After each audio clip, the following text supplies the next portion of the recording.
하나님 아버지의 말씀 우리 같이 교독합니다. 말씀은 마태복음 8장 1절부터 17절입니다. 마태복음 8장 1절부터 17절까지의 말씀을 저와 여러분이 한 절씩 교독하고 마지막 절 같이 읽습니다. 예수께서 산에서 내려오시니 수많은 무리가 따르니라. 한 나병 환자가 나와 절하며 이르되 주여 원하시면 저를 깨끗하게 하실 수 있나이다 하거늘 예수께서 손을 내밀어 그에게 대시며 이르시되 내가 원하노니 깨끗함을 받으라 하시니 즉시 그의 나병이 깨끗하여진지라. 예수께서 이르시되 삼가 아무에게도 이르지 말고 다만 가서 제사장에게 네 몸을 보이고 모세가 명한 예물을 드려 그들에게 입증하라 하시니라. 예수께서 가버나움에 들어가시니 한 백부장이 나와 간구하여 이르되 주여 내 하인이 중풍병으로 집에 누워 몹시 괴로워하나이다. 이르시되 내가 가서 고쳐주리라. 백부장이 대답하여 이르되 주여 내 집에 들어오심을 나는 감당하지 못하겠사오니 다만 말씀으로만 하옵소서. 그러면 내 하인이 낫겠사옵나이다. 나도 남의 수하에 있는 사람이요 내 아래에도 군사가 있으니 이더러 가라 하면 가고 저더러 오라 하면 오고 내 종도로 이것을 하라 하면 하나이다. 예수께서 들으시고 놀랍게 여겨 따르는 자들에게 이르시되 내가 진실로 너에게 이르노니 이스라엘 중 아무에게서도 이만한 믿음을 보지 못하였노라. 또 너에게 이르노니 동서로부터 많은 사람이 이르러 아브라함과 이삭과 야곱과 함께 천국에 앉으려니와 그 나라에 본 자손들은 바깥 어두운 데 쫓겨나 거기서 울며 이를 갈게 되리라. 예수께서 백부장에게 이르시되 가라 내 믿음대로 될지어다 하시니 그 즉시 하인이 나으니라. 예수께서 베드로의 집에 들어가사 그의 장모가 열병으로 앓아 누운 것을 보시고 그의 손을 만지시니 열병이 떠나가고 여인이 일어나서 예수께 수종들더라. 저물매 사람들이 귀신 들린 자를 많이 데리고 예수께 오거늘 예수께서 말씀으로 귀신들을 쫓아내시고 병든 자들을 다 고치시니 같이 읽습니다. 이는 선지자 이사야를 통하여 하신 말씀에 우리의 연약한 것을 친히 담당하시고 병을 짊어지셨도다 함을 이루려 하심이더라. 아멘.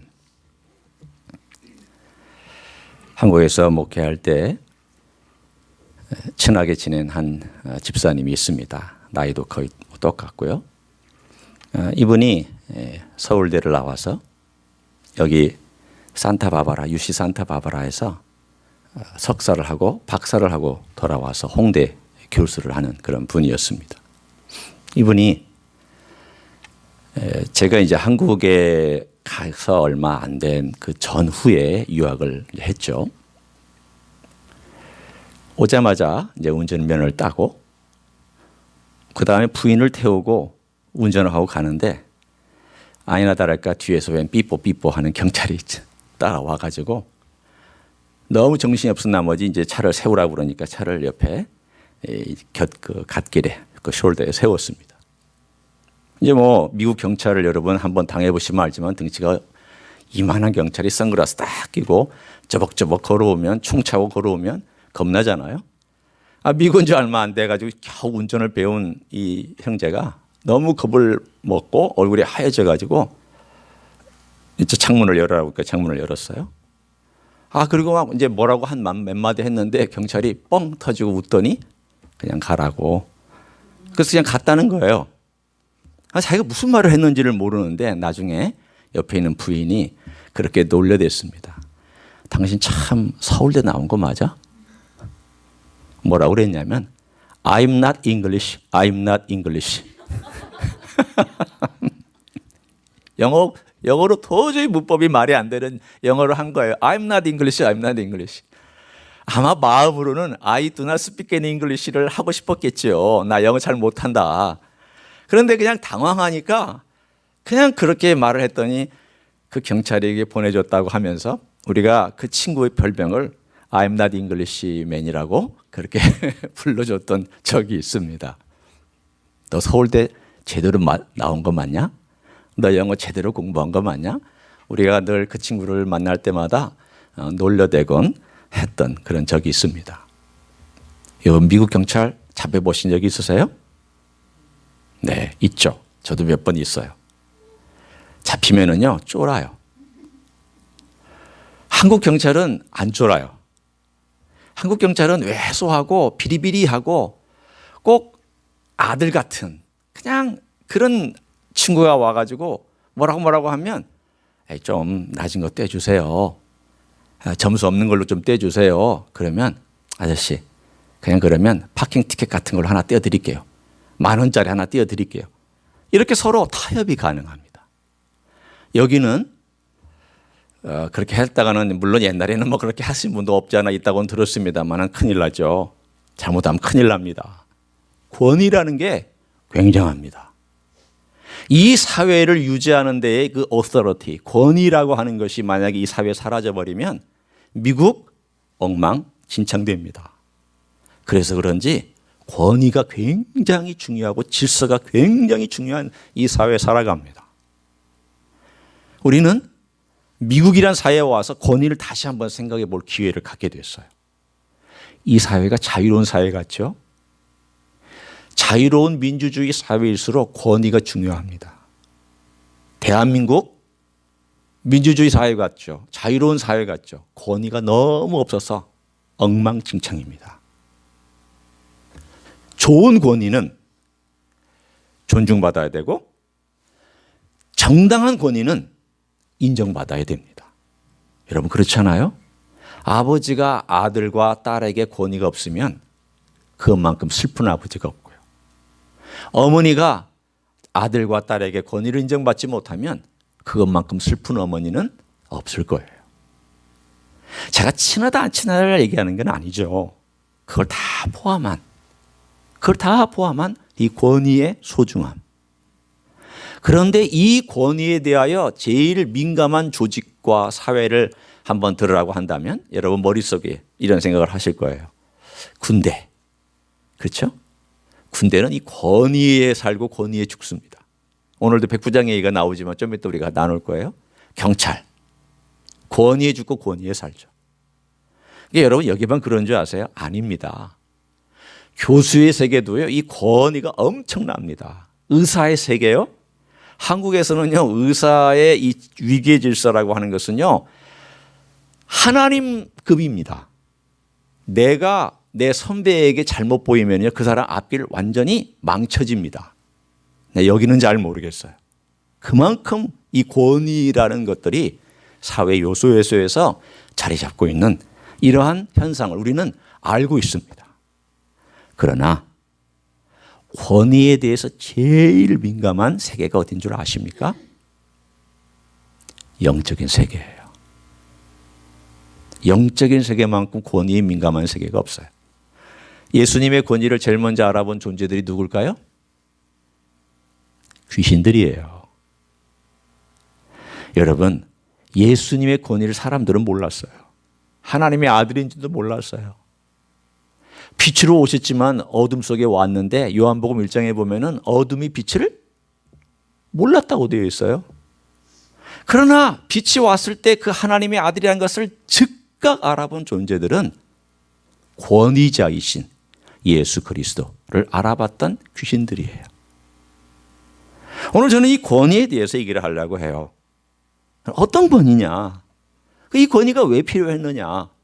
그리고 이 이야기를 통해서 우리에게 뭘 말씀해 주시는 것이냐라고 하는 오늘 세 가지 병 고치는 사건을 통하여서 예수님의 권위와 어떻게 연관되어 있으며 우리는 또 어떤 가르침을 받아야 되는지를 함께 나누려고 합니다.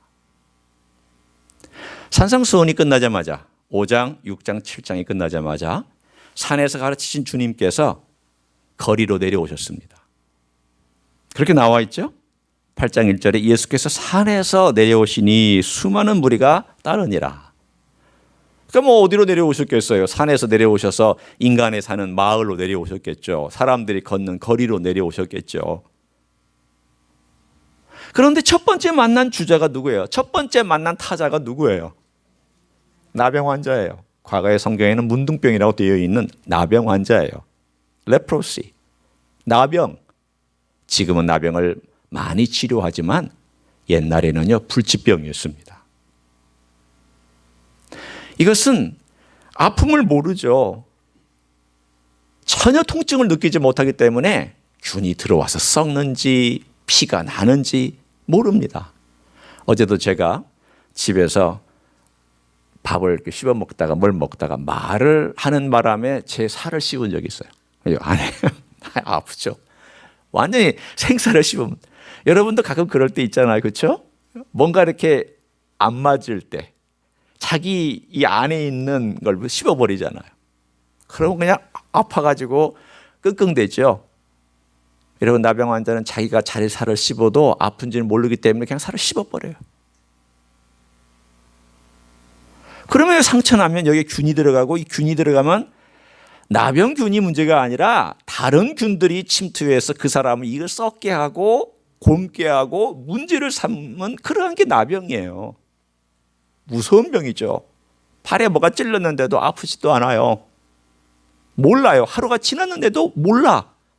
그러면 그게 골마 썩어서 균들이 이미 신경 조직을 타고 또 피를 타고 몸속으로 들어가는데도 모르고 있었던 거예요. 왜? 아프지가 않으니까, 통증이 없으니까, 고통이 없으니까, 신경 조직이 다 망가져 있으니까, 그걸 마비시켜 버렸으니까. 무서운 병입니다. 예수님이 산에서 내려오자마자 첫 번 만났던 나병 환자는 굉장히 강력한 도전자였습니다. 어떤 의미로는, 영적인 의미로는 굉장히 강력한 도전자였습니다. 예수님이 말씀으로 가르쳤어요. 거리에 내려오시자마자 제일 힘든 병, 제일 고통스러운 병, 육체적으로나 정신적으로나 사회적으로나 영적으로나 가장 저주받은 병이라고 알려져 있었던 나병 환자가 주님께 다가왔습니다. 그리고 이렇게 얘기를 합니다. 주여, 원하시면 저를 낫게 하실 수 있습니다. 저는 이 나병 환자가 어떤 사람이었을까를 상상해 보았습니다. 이 사람은 무대뽀는 아니구나. 이 사람은 나병 이전에 어쩌면 지식인이었을 것 같다. 어쩌면 종교 생활을 나름대로 했던 사람이었던 것 같다. 왜냐하면 예수님의 권위 앞에 자기를 굴복시켜서 주님이 원하시면이라고 하는 이 표현을 쓰는 것을 보면 이 사람은 권위 앞에 자기를 복종시킬 줄 아는 표현과 태도를 갖고 있습니다. 주님 고쳐주세요. 이게 아니라, 주님 낫게 해주세요. 이게 아니라, 주님이 원하시면이라고 하는 주님의 권위 앞에 자기를 복종시키고 주님께서 어떻게 하시든지 제가 처분을 기다릴 테니 주님께서 알아서 해 주십시오라고 하는 권위 앞에 자기를 낮출 줄 아는 이 겸손한 표현을 주님 들으시고 뭐라고 말씀하고 계시는지를 들어보십시오. 3절에 손을 대었다는 걸 조금 이따 우리가 생각해 보겠지만, 손 내밀어 그에게 대시며 이르시되, 뭐라고 말씀하셨습니까? 내가 원하노니. 이 나병 환자가 표현한 말씀 그대로 하시고 계시잖아요. 주님이 원하시면 그랬더니 내가 원하노니 라고 하면서 깨끗함을 받으라 라고 주님이 말씀하셨어요. 선포하셨어요. 그런데 이 말씀하시기 앞에 주님께서 손을 내밀어 그 나병 환자를 대셨어요. 여러분, 감기 걸려도 5m 안으로 안 오시는 분도 있죠. 제가 감기 걸리면 가까이 안 오려는 분도 혹시 여기 있을지도 몰라요. 한 달 전에 감기 걸렸을 때, 목사님 감기 걸리니까 제 옆에 오지 마세요. 혹시 그런 마음을 갖고 계신 분도 혹시 있을지 몰라요. 제가 여러 마음속으로 들어가 보지 않았으니까 모르겠지만, 우리는요, 옮기는 거에 대해서 되게 무서워해요. 균이 옮겨지고 뭔가 옮겨지는 거에 대해서. 나병은요, 상처를 통해서 옮겨지기 때문에 대단히 무서운 병이에요. 만져서는 안 돼요. 만지지도 못하게 법으로 되어 있고, 이 사람들은 저 멀찌감치 돌덜진만큼 떨어져서 나병입니다, 나병 환자입니다, 나병 환자가 지나갑니다라고 고함을 지르고 그리고 지나가야 돼요. 이들이 지르는 고함은요, 까마귀 소리 같아요. 왜냐하면 목에 이 신경들이 많이 죽었기 때문에 목도 굉장히 쇠했어요. 이들이 말하는 것은요, 꼭 까마귀가 노래 부르는 것 같아요. 까마귀 노래 부르는 거 들어보셨어요? 못 들어보셨죠? 노래가 아니죠. 뭐예요? 그야말로 악 쓰는 거죠. 그러면 이 사람들이 저 돌돌질만큼 해서 악을 쓰면서 나병 환자라고 얘기하면 사람들이 돌을 던져서 너 가까이 오지 말아라. 우리 마을에 절대 오지 말아라. 그래서 먹을 거를 던져줬어요. 그렇게 살았던 사람들이란 말이죠. 아무도 가까이 오지 않았어요. 아니 5m는 고사하고 돌 던질 만큼이라면 아마도 제가 생각할 때 여러분이 돌 던질 만큼의 한 20m, 30m 바깥에서 먹을 거 달라고 내가 지나가야 된다라고 외치지 아니하면 돌 맞아 죽을 그러한 위치에 놓여져 있는 이 나병 환자가 예수님 앞에 왔을 때 예수님께서 손을 딱 드셨어요. 저는 제가 나병 환자였다면 그때의 느낌이 어땠을까를 한번 상상해 봤어요. 얼마 전에 제 그 조카의 그 조카 손녀딸하고 조카하고 이렇게 저쪽 그 다운타운에서 홀푸드 쪽에서 아침인가 식사를 하고 있었던 것 같아요.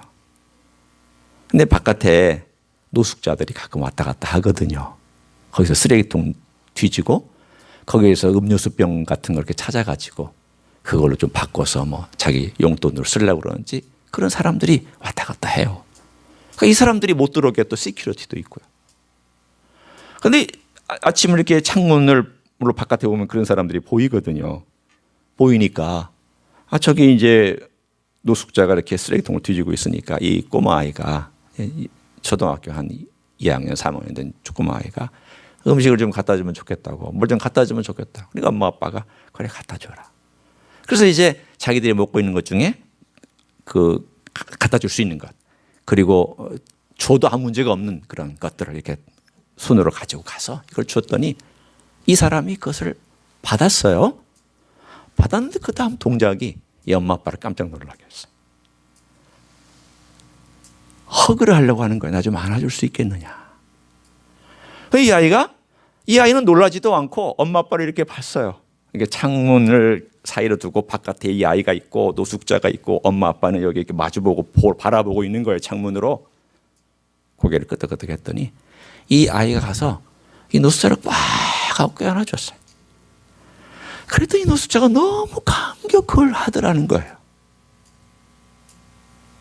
여러분, 어쩌면 이분에게 필요한 것은 빵이 아니었을 거예요.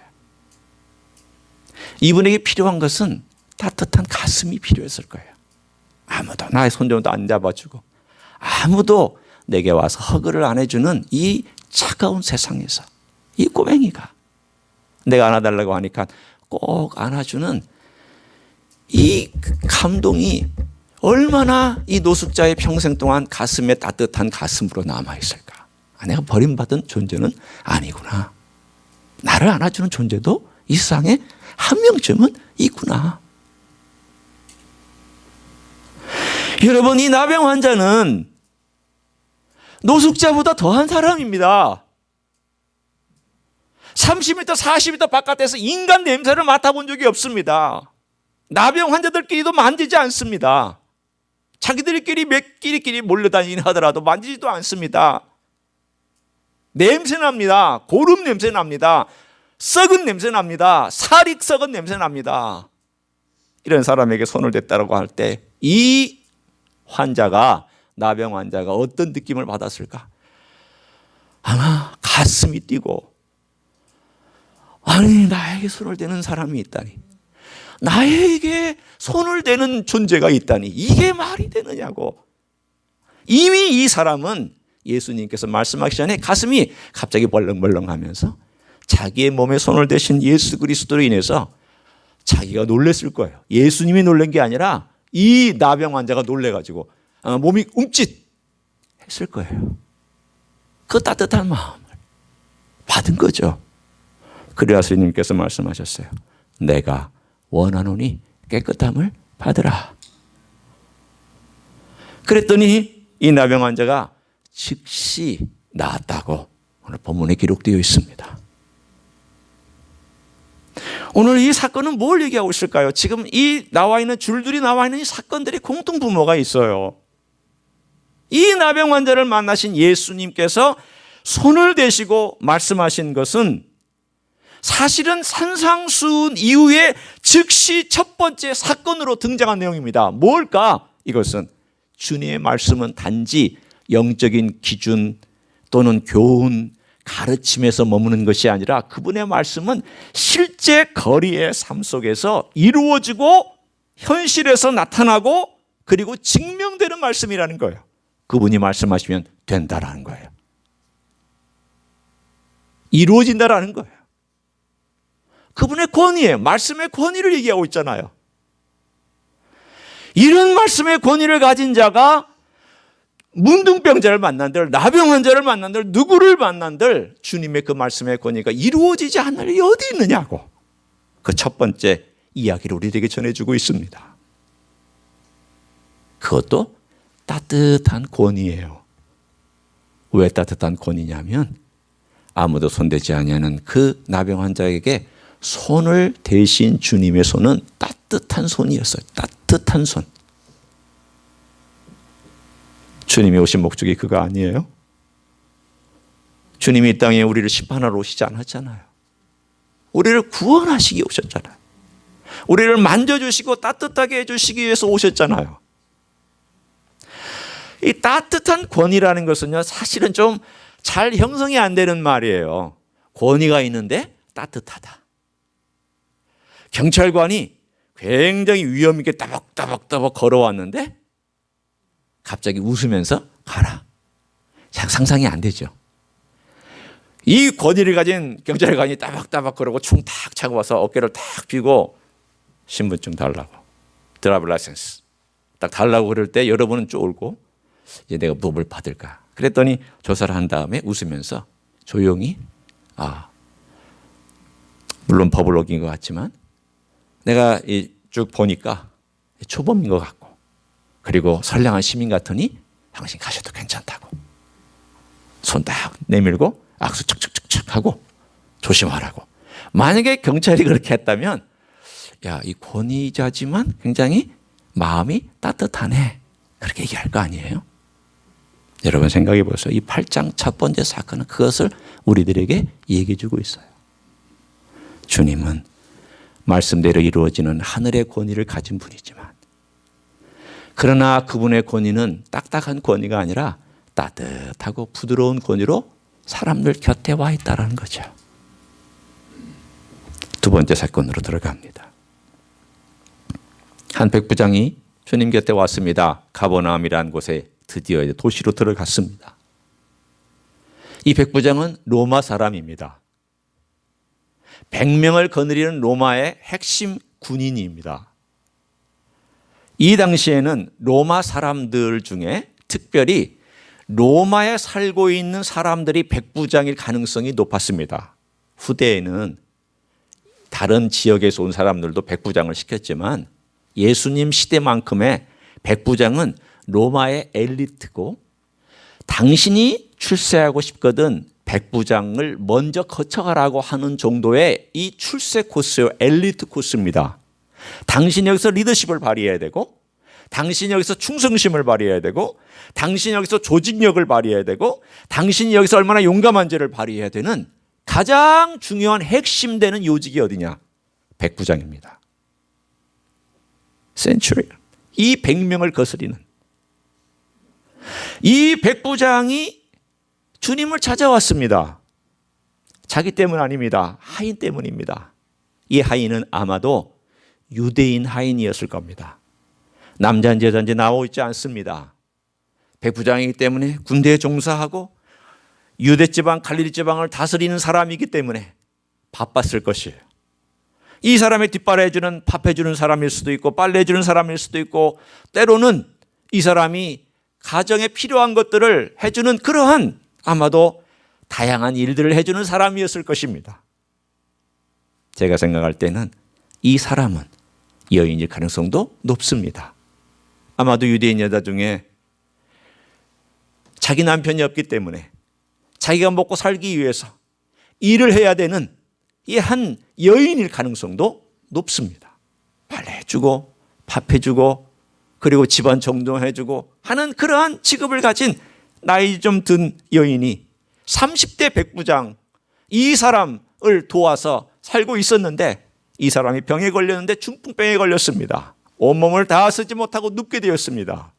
그러자 이 30대 백부장이 예수님을 찾아와서 부탁합니다. 제 하인을 고쳐주십시오. 여러분, 그 당시에 백부장은 하인이 병들면 어떻게 하는 것이 일반적인 룰일까요? 어떻게 할까요? 버리죠. 버려버리죠. 내게 쓸모없는 병든 하인을 내가 왜 데리고 있겠냐 하면서 버려버리죠. 그런데 버리지 아니하고 주님의 소문을 듣고 주님을 찾아와서 주님께 부탁합니다. 주님이 그 이쁜 마음을 보시고 내가 가서 고쳐주리라. 주님께서 먼저 발걸음을 내디치면서 가시려고 했어요. 그랬더니 백부장이 손사래를 치면서 이렇게 얘기를 합니다. 주님 오실 필요 없습니다. 저는 주님을 감당하지 못합니다. 주님이 우리 집에 오셔서 말씀하시지 않아도 됩니다. 저도 제 위에 상사가 있고 제 아래에 부하가 있습니다. 상사가 저보러 오라 그러면 오고 가라 하면 갑니다. 제 부하들도 제가 오라 그러면 오고 제가 가라고 하면 갑니다. 주님 말씀만 하시면 됩니다. 주님은 하늘의 왕이지 않습니까? 주님이시지 않습니까? 주님이 말씀하시면 가라면 가고 오라면 오는 것이 모든 이 세상의 원리인데 주님 뭐라고 가십니까? 말씀만 하십시오. 그랬더니 주님이 너무 놀랐습니다. 야, 봐라. 내가 이스라엘 중에 이만한 믿음을 본 적이 없다. 이만한 믿음이 어디 있느냐. 그러면서 주님께서 칭찬을 하시고 앞으로 장차 이스라엘 사람들은 바깥에 쫓겨나서 슬피 울며 이를 갈겠지만 그러나 오히려 동서남북에서 온 많은 이방 사람들이 여기에서 구원받는 놀라운 역사가 있을 것이다 라고 칭찬해 주셨습니다. 그리고 말씀하기를 내 믿음대로 될지어다. 여러분, 이 이야기는 뭘 얘기하는 걸까요? 이 백부장의 믿음을 강조하는 내용도 들어 있습니다. 그러나 여기 더 중요한 것은 뭘까요? 예수 그리스도께서 그분의 따뜻한 마음을 가지고 먼저 가서 고쳐주려고 할 때에 말씀만 하셔도 된다라고 하는 이 믿음을 보시고 말씀으로 고쳐주신 주님의 권위와 권세와 주님께서 병자들을 돌아보시는 따뜻한 마음이 동시에 오늘 이 이야기 속에도 묻어 있습니다. 세 번째 사건으로 들어갑니다. 세 번째 사건은 시몬의 장모입니다. 장모가 있다는 것은 시몬이 결혼했다는 얘기일까요? 아닐까요?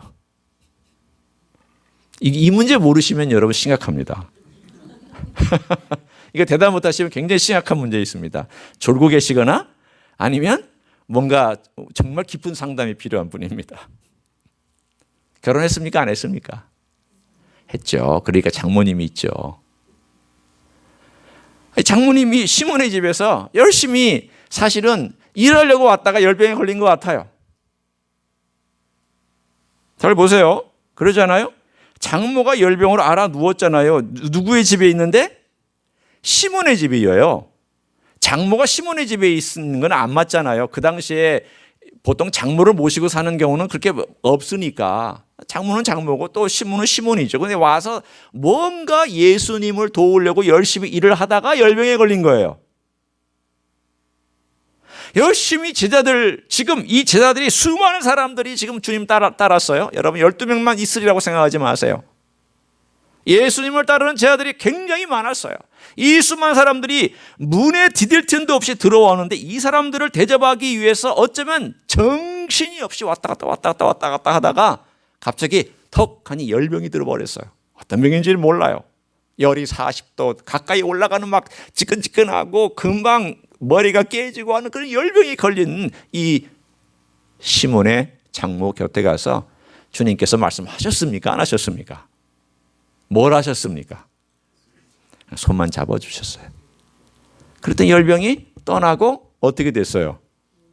즉시 일어났죠. 즉시라는 말은 없지만 잘 보세요. 여러분, 열병이 떠나가고 여인이 일어나서 예수께 수종 들더라. 저도요, 열병에 걸려보고 열도 많이 올라가 본 적도 있지만 열병에 걸리거나 열이 올라가면 몸에 수분도 다 빠져나가고 몸의 기운 다 빠져나가서 바로 일어나서 수종을 들 수 있을까요? 없을까요?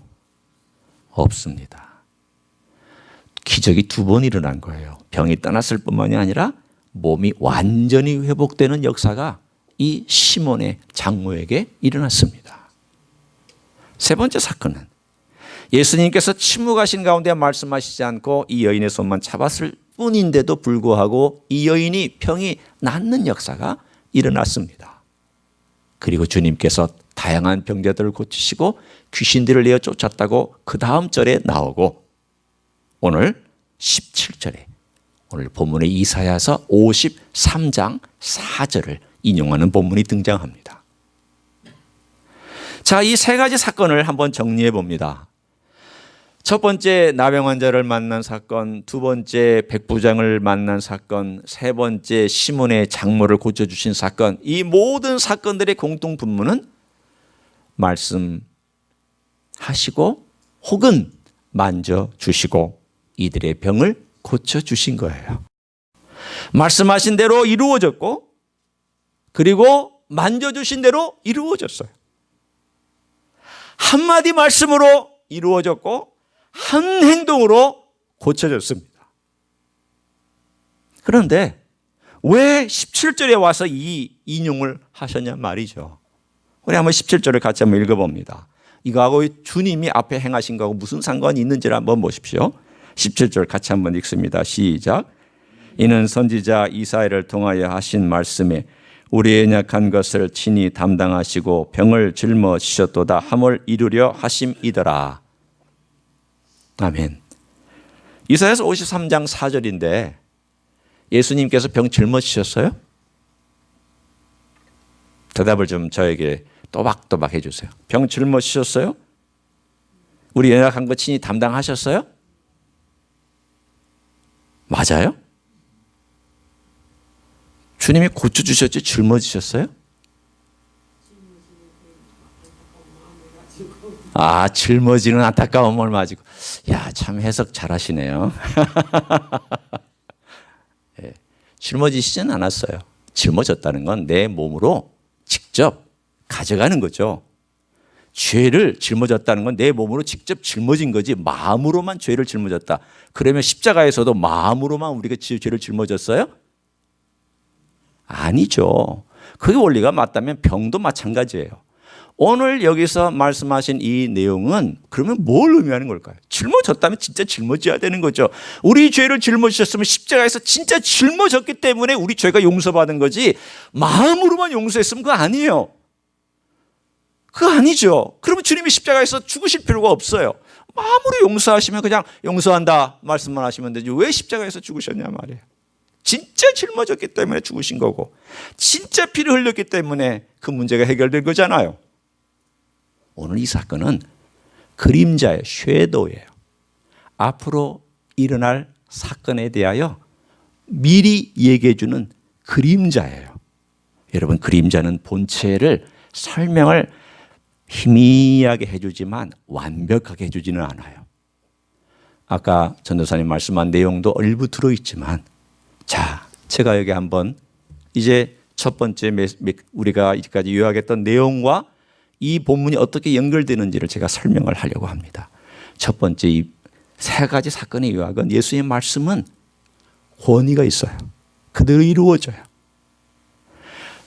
저주도 거리도 어떤 열병도 문제될 게 없어요. 권위가 있어요. 강력해요. 그러나 주님의 이 권위는 따뜻해요. 손을 대고 만져주고 가서 고쳐줘요. 그 주님의 의도였잖아요. 그러면 이 따뜻한 주님이 손대시는 것이 100% 이루어지는 본체처럼 이루어지는 사건이 뭐예요? 다른 사람의 죄와 다른 사람의 병을 본인이 다 짊어지신 거예요. 손에 대신 정도에서 머물지 아니하고 본인이 다른 사람의 죄와 다른 사람의 병과 다른 사람의 아픔과 다른 사람의 약한 것들을 다 짊어지시고 십자가에서 죽으신 것은 이 두 번째 메시지의 완결판일 뿐만이 아니라 본체예요. 이건 그림자예요. 만지신 것은 부드러운 권위를 말씀해 주지만 주님께서 십자가 위에서 친히 이 모든 것을 짊어지셨다라고 하는 것은 완전히 부드러운, 완전히 긍휼을 베푸신, 완전히 우리를 불쌍히 여기신, 우리의 모든 죄값뿐만이 아니라 우리의 모든 병까지도 다 짊어지신 십자가의 사건을 암시하고 있는 내용이에요. 뿐만 아니라 첫 번째, 주님의 말씀으로 이 모든 병을 고치셨듯이 주님의 십자가 사건은 승리의 사건이에요. 말씀하신 주님께서는 몸과 피로 이 승리를 선언해 주셨어요. 따라서 주님의 십자가를 보는 순간 우리는 승리를 경험하는 거예요. 왜? 죄를 이기시고 어둠을 이기시고 죽음을 이기시고 사탄을 이기시고 지옥을 이기신 그 십자가를 보면서 우리는 승리하셨구나. 말씀으로만이 승리하신 것이 아니라 몸으로도 승리하셨구나. 따라서 첫 번째 메시지와 두 번째 메시지의 완결판, 그리고 완성판, 그리고 본체, 그림자가 아닌 진짜가 이루어진 사건의 십자가를 겨냥하여 그 길에 대한 그림자의 설명으로 이 이야기를 해주고 있는 거예요. 봐라, 주님이 이렇게 고쳐주신다. 봐라, 고쳐주신다. 그러나 언젠가 이 모든 것들은 다 십자가에서 완성으로 드러날 것이다. 우리는 주님 지금 직접 만나지 않아요. 여러분 와서 손대고 주님께서 손대시고 여러분 병 고쳐주시지 않잖아요. 주님이 어젯밤에 찾아오셔서 내게 손대시고 병 고치셨다고 그렇게 하지는 않잖아요. 그렇게 하시는 분도 있을 수는 있지만 모든 병자들 다 그렇게 고치시지는 않아요. 모든 죄를 다 그렇게 용서해 주시지는 않아요. 그러나 우리는 십자가를 바라보고 용서받잖아요. 십자가에서 내 죄를 용서해 주심을 믿잖아요. 그리고 십자가에서 이루어진 놀라운 사건을 경험하면서 주님, 제가 주님을 고백합니다. 죄를 용서해 주시기 원합니다. 주님, 제가 하나님 백성이 된 걸 감사합니다라고 고백하잖아요. 얼마나 놀라운 일이 일어났어요. 그런데 여러분 여기서 그러면 여러분이 이런 질문을 하실 수 있을 거예요. 목사님, 그러면 이사야서 53장 4절과 그 앞뒤 절이 얘기하는 것처럼 예수님이 우리의 죄를 짊어지고 우리의 질고 병을 짊어졌다면 우리 죄가 용서받은 것처럼 병도 다 나아야 되는 거 아닙니까? 우리가 죄를 회개하고 주님 앞에 잘못했다고 고백하면 죄가 용서받고 내가 하나님 백성이 되고 우리의 영이 구원받은 것처럼 우리의 육체도 그렇게 병이 나아야 되는 거 아닙니까? 라고 물으실 수 있습니다. 여러분, 이 질문 앞에 뭐라고 대답을 하시겠습니까? 여러분이 뭐라고 머릿속에, 마음속에 대답을 하실 수가 있습니까? 오늘 이 대답 앞에 제가 여러분에게 드릴 수 있는 신학적인 대답일 수도 있고 아니면 성경의 균형이 있는 말씀의 대답일 수 있습니다. 우리가 예수 그리스도를 구주로 죄를 고백하고 예수님이 내 안에 들어오셔서 예수님으로 구원받은 것은 내 영혼이 구원받은 것입니다. 성경은 이것을 뭐라고 얘기하냐면 반절 구원입니다. 진짜 구원받은 것을 우리가 가정한다면 여러분이나 저는요, 반절 구원받은 거예요. 반절. 나머지 반은 뭐예요? 나머지 반은 뭐예요? 여러분의 육체예요. 여러분의 육체는 아직 구원 못 받았어요. 죄송하지만 이 육체는 아직 구원받지 못했어요. 이 육체는요, 지금도 고통스러워하고요. 지금도 병에 걸려요. 지금도 고난을 받고요. 지금도 힘들어해요. 로마서 8장에 의하면 피조물들이 허무한데 굴복하는 것은 하나님의 뜻이라고 그랬어요. 그리고 뭐라고 말씀하셨냐면 너 영은 구원받았으나 육신은 주님 오실 때 구원받을 것이다 그랬어요. 여러분이 긴가민가하신 것 같아요. 이게 확신이 없으신 것 같아요, 얼굴에. 제가 읽어드릴게요. 들어보세요. 로마서 8장 한 절만 제가 읽어드립니다. 23절이에요. 그뿐 아니라 또한 우리 곧 성령의 처음 익은 열매를 받은 우리까지도 속으로 탄식하며 양자 될 것 곧 우리 몸의 속량을 기다리느니라. 다른 말로 얘기하면 미래의 일이에요. 우리가 양자 될 것. 우리는 이미 하나님의 양자가 되었지만, 영은 양자가 되었지만 우리의 육체는 양자가 아직 안 됐어요. 그래서 우리 몸은 속량을 기다리고 있어요. 우리 영은 속량을 받았지만 우리의 몸은 속량을 기다리고 있어요.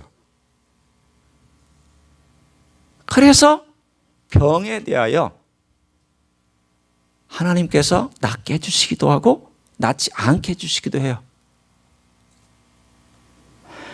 여러분 오해하지 마세요. 많은 부흥사들이나 또는 치유하는 사람들이 병이 안 낫는 것은 네 믿음이 약해서다. 이거 가짜입니다. 믿지 마세요.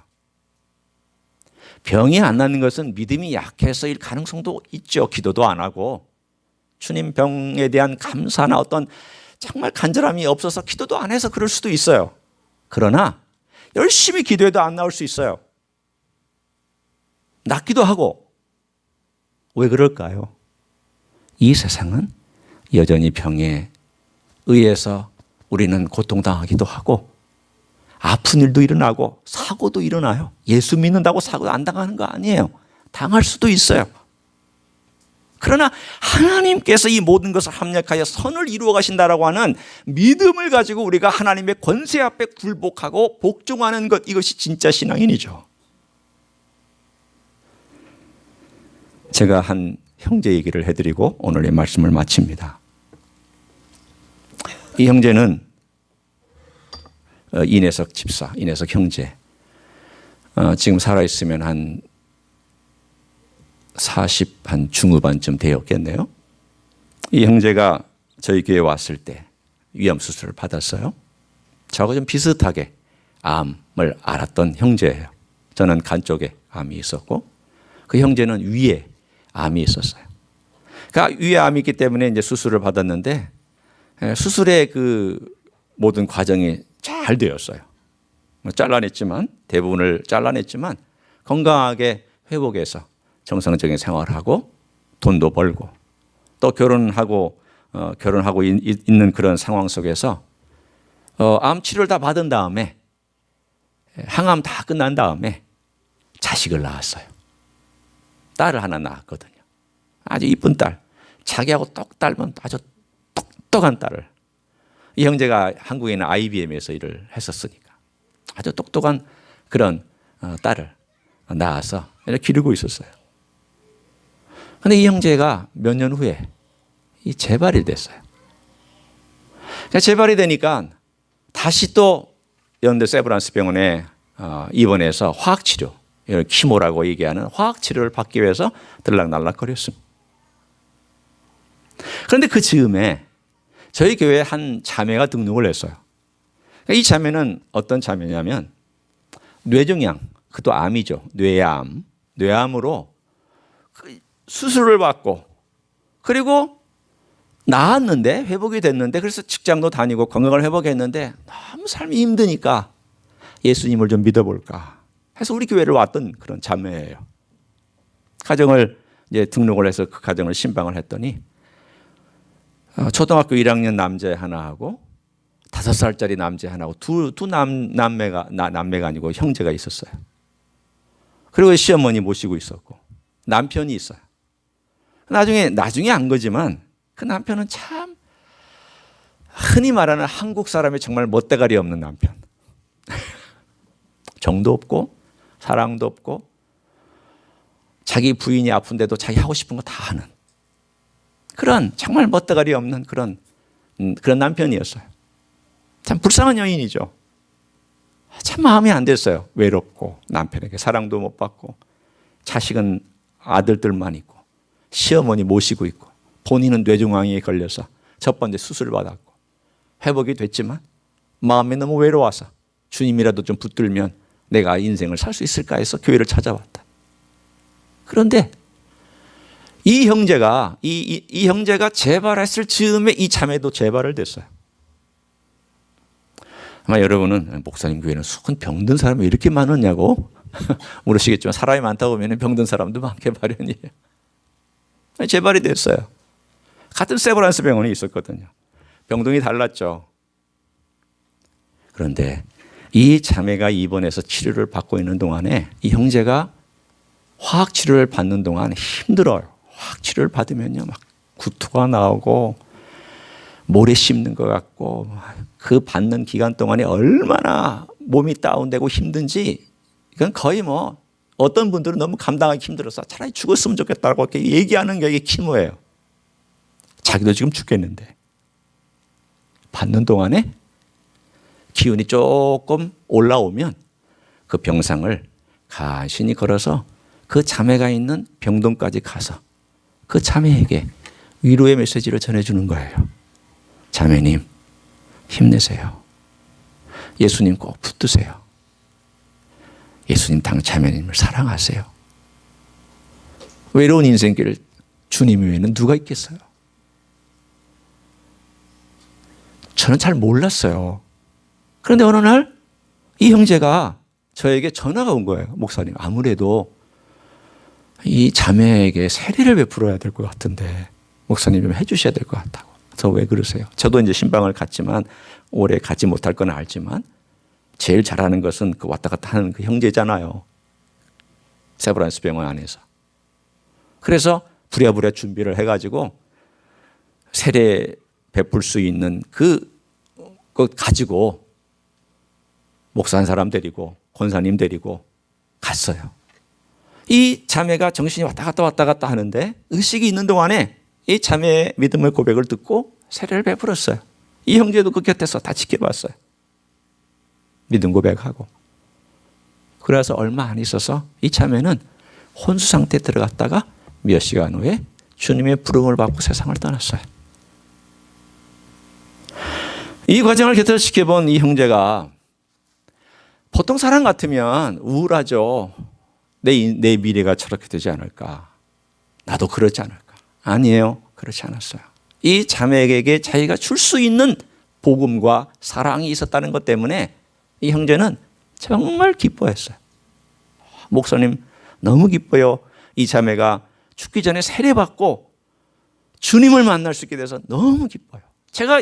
제가 비록 좀 힘들고 어렵지만 이분에게 도움이 돼서 저는 너무 기뻐요. 저는 제가 할 수 있는 일을 다 한 것 같아서 너무 기뻐요. 그리고 나서 몇 개월 후에 이 형제도 주님의 부름을 받았습니다.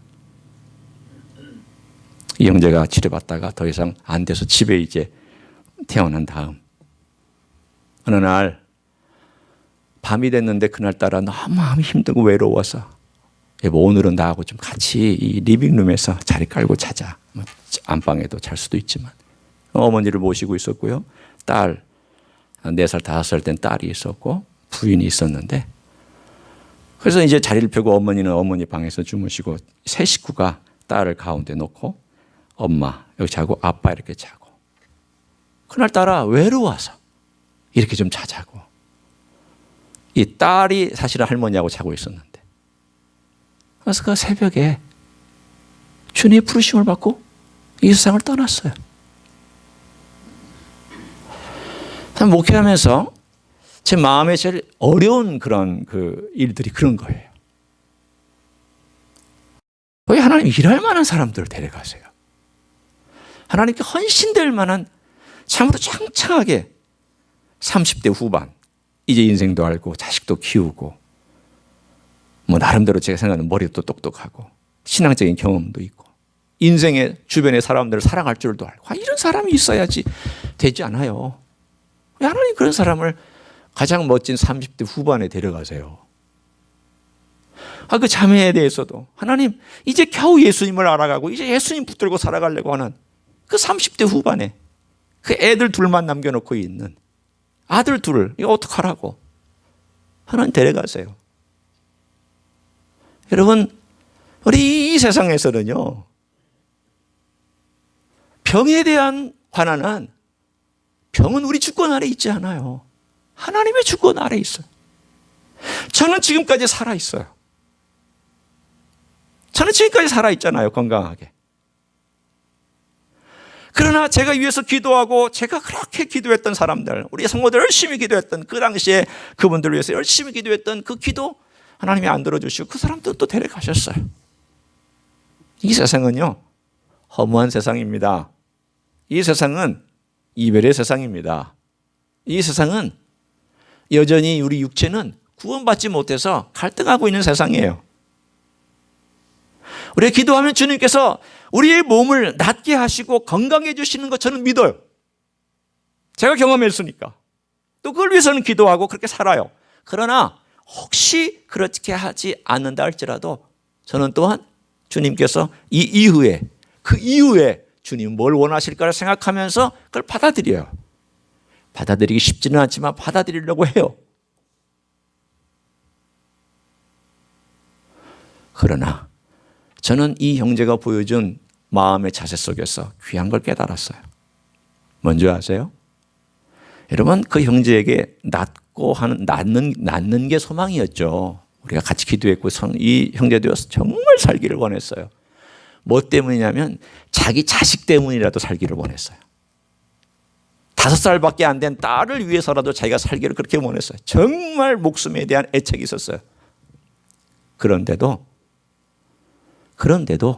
자기의 약함 가운데 하나님이 자기를 회복시키지 않은 것 때문에 원망하지 않았어요. 오히려 더 약한 사람 찾아가서 그 시간에 자기가 할 수 있는 하나님의 사랑을 베풀었어요. 그 시간에 자기가 할 수 있는 하나님의 은혜를 베풀었고 그 시간에 자기가 할 수 있는 주의 복음에 대해서 설명했어요. 여러분, 신앙은요, 내가 원하는 데 다 이루어지는 것만 신앙은 아니에요. 건강하고 돈 잘 벌고 세상에 떵떵거리는 이것만이 신앙 아니에요. 우리는 아플 수도 있고요. 사업이 망할 수도 있고 어려운 좌절이 있을 수 있어요. 그러나 오늘 이 말씀을 다시 생각해 보세요. 주께서 말씀하시면 이루어졌다면 지금 이루어지지 않는 것은 언젠가는 이루어지게 되어 있어요. 지금 이루어지지 않았다고 주님의 권위가 무너지지 않아요. 주님의 권위는 지금도 일어날 수 있지만 이 다음에 또 일어날 수 있어요. 그 일어나는 일이 어떻게 일어날지에 대하여 내가 장담하지 말라는 거예요. 내가 선을 긋지 말라는 거예요. 내가 마음대로 정의하지 말라는 거예요. 주님의 권세라면, 주님의 권위라면 주께서 행하여 주십시오. 주의 원하신다면 주께서 행하여 주십시오. 이것이 믿음의 고백이고 이것이 주의 은혜를 아는 사람이잖아요. 저는 그 형제가 저에게 좋은 스승이 되었어요. 그래, 힘들 때에도 이렇게 사는 거야. 주님을 아는 사람이라면 이렇게 사는 거야. 그냥 위축돼가지고 못 살겠어요. 나만 봐주세요. 위로해 주세요가 아니라 내가 위로할 사람이 없나? 내가 정말 복음을 전할 사람이 없나? 내가 정말 찾아갈 사람이 없나? 그렇게 사랑하며 갔던 그 형제가 어떻게 주님을 맞이했을까? 제가 지금 상상해 보면 주님께서 아마 팔을 벌리시고 그 형제가 갔던 그날 아침 새벽, 사람들이 짐작하기는 한 새벽 한 서너 시 정도라고 짐작하는 그때 주님께서 큰 팔을 벌리시고 그 형제를 가슴에 안아주시면서 너 수고했다. 너 이 땅에서 수고했다. 이제 이 나라에서 네 할 일이 있다. 네 할 일은 이거다. 우리는 지금 모르죠. 어떤 일을 지금 시키시고 계시는지 모르지만 주님의 그 하늘나라에서 이 형제에게 시키실 놀라운 일들이 있을 것을 저는 믿고 확신하고 우리에게도 그런 일들이 있을 줄로 믿습니다. 신뢰하십시오. 주님 가신 길, 주님 우리에게 부탁하신 그 길, 오늘도 우리가 믿음으로 바라보면서 승리하신 주님처럼 여러분도 승리하시기를 우리 주 예수 그리스도 이름으로 간절히 축원합니다. 기도하시겠습니다.